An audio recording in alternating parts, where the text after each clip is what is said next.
My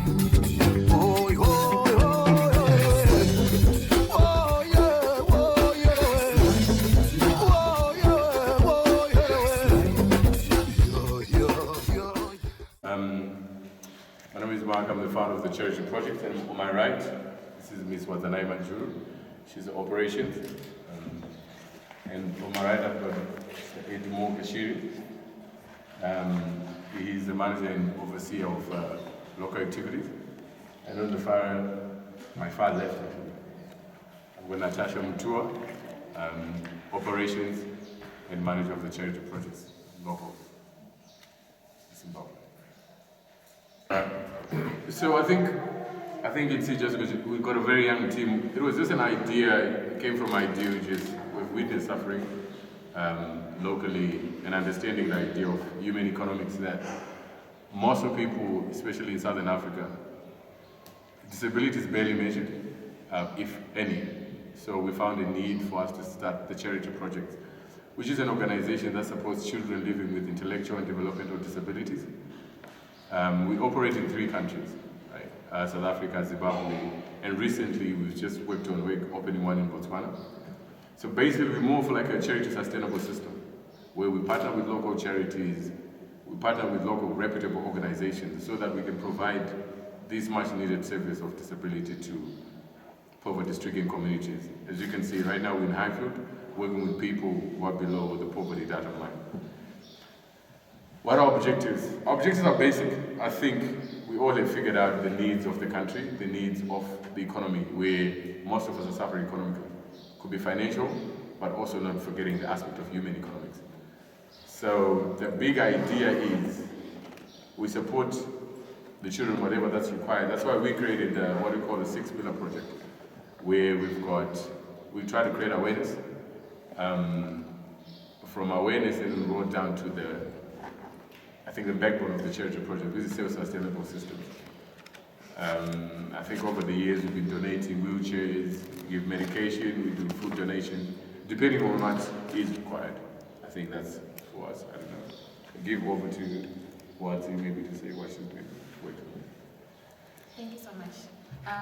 Just to add on from what Mark has said, yeah, basically the Charity Project takes care of 20 children that are living in Highfield. These children are living with they are mentally challenged. They've got a disability. Most of them have got cerebral palsy, autism, you name it. So we, over the past 3 years that we've been operating in Zim, we've been providing them with medication every month, like for the past 3 years. And we've also been providing them with food. Monthly, that is maize meal, chicken, eggs, and also we've got a project of keeping chickens for these kids. We've got 2 projects that are running. That is the project of road runners, that are layers, and also the brailers. These are the projects that help to sustain them, as you heard from Mark.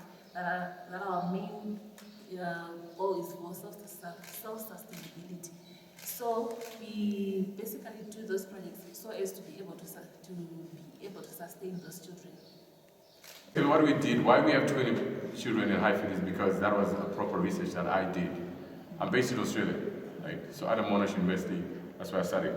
So we did a research to figure out what was the health disparities of human economics in Southern Africa. So in a whole, we've got, as we speak, we've got 35 million school-age children in Africa living with a disability. And according to the World Health Organization, those numbers are barely measured. So when that's not being done, what we did as a charity project was we came together, we all from Highfield, right? Was an idea to find a solution to the problem that we're seeing. We've seen suffering from people around us. So with those numbers, looking at 3 years ago, that's when we got officially registered in Australia, and then got registered here in Zimbabwe under the ZYC, so that we can operate. But if you look at the longevity of it, this was a self-sustained system, where we were using our own finances to support people around us, which we started about 7 years ago. Then we came to a point where we said, let's register a charity, and then we move forward. So the research was done, the research is published, it's under Monash Online. where you see the health disparities of children living with intellectual and developmental disabilities in Harare Highfield. We are not only operating in Highfield, like I said, we're actually operating in 4 countries, which is Botswana, which I've left a week ago. Basically what we're doing is we had to have a sustainable presence, and hence we invited you guys so that we help us spread awareness so that people know that now there is an organization that's willing to partner with us. I spoke about organizations like Doctors and Nurses already here. We have worked with them, with they came to one of our parties, because we hold parties like what Natasha said. And in that basis is where now we are slowly moving to other areas. And as we are here, so we'll ask you guys here to one of the main points is the awareness is not there. We've got cultural forums, we've got cultural backgrounds that are hindering us spreading the word. So for us to do it right, I think there's a point now where we are asking people like yourself, like a journalist, to help us spread the word, to understand it's bigger than maybe it could be a family system, my uncle did something, or how they probably look at the disparities that we're looking at. So basically, to answer all 3 questions, the last one is we are spreading to every other community.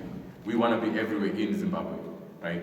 And our biggest thing is want to build our own healthcare center, which then is built to be a first Zimbabwean Children's Hospital, which we are actually working on. That's our future project. So my name is Joyce Chireka. I am working with the Doctors and Nurses Mission.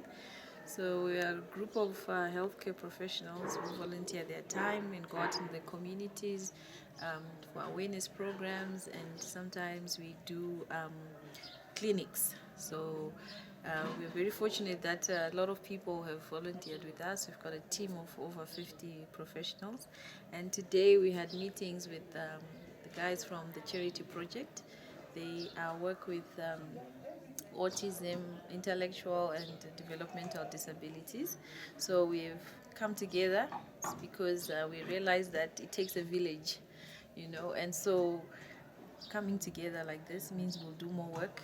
We are going into more communities, and we'll be able to support each other as we make a difference in our country.